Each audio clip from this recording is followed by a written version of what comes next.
Ketika malam sudah tiba, rasanya itu sudah capek seharian. Badan minta untuk rebahan segera, dan kita pun bergegas menyelesaikan urusan rumah saat itu. Saatnya lampu kamar pun akhirnya dimatikan.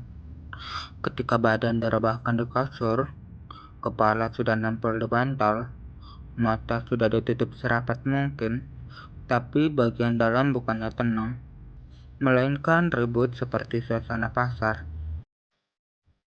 Begitu banyak yang muncul dalam pikiran, mengingatkan masa kecil yang memalukan, atau tiba-tiba muncul kesalahan yang dilakukan minggu lalu. Bisa jadi memikirkan kira-kira hal buruk apa yang akan terjadi besok, atau memikirkan bagaimana jam dinding berputar begitu cepat ketika diri lagi sibuk. Kadang muncul dialog aneh. Kenapa tadi aku ngomong kayak gitu ya? Dia marah nggak ya sama aku? Kalau besok gagal gimana? Dan tiba-tiba semua suara itu saling tumpah tindih di dalam kepala dan dalam waktu yang lama. Anehnya juga, tubuh ini sudah benar-benar capek. Tapi pikiran itu selayaknya baru minum kopi 3 gelas kopi hitam. Sangat-sangat sekar sekali. Dalam suasana yang hening, muncul beberapa pertanyaan. Cuma mau tidur doang kok susah banget anjir. Kenapa sih? Gejolak itu akan terus muncul. Dan kamu akan selalu menghentikan agar gejolak itu tidak muncul dengan banyak cara. Tetapi itu akan sia-sia. Semakin berusaha untuk menghentikannya, maka semakin ribut gejolak itu dalam pikiran.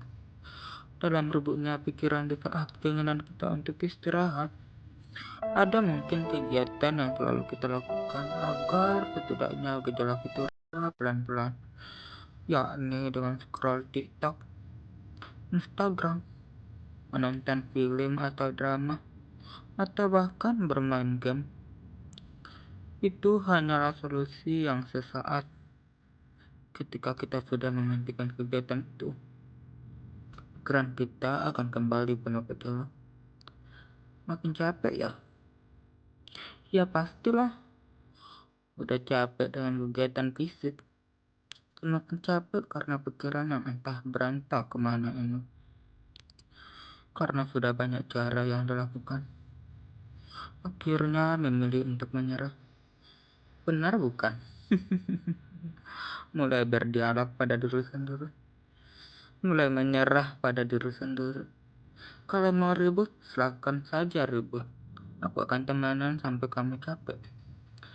Dan menarik napas begitu dalam, merebahkan diri begitu saja, sambil memandang langit-langit kamar yang tak bercorak.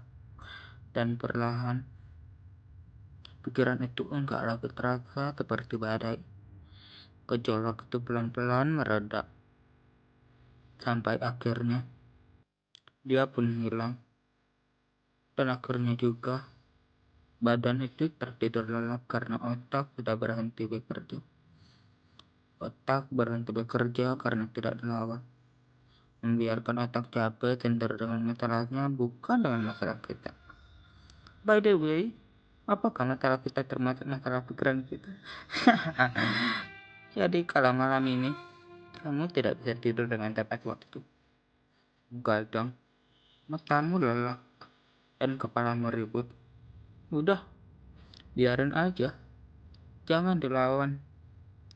Alias berdamailah dengan otakmu, dengan kepalamu yang begitu rajin bekerja di saat malam. Hingga pada akhirnya dia capek dan kamu pun akan tertidur. Selamat malam.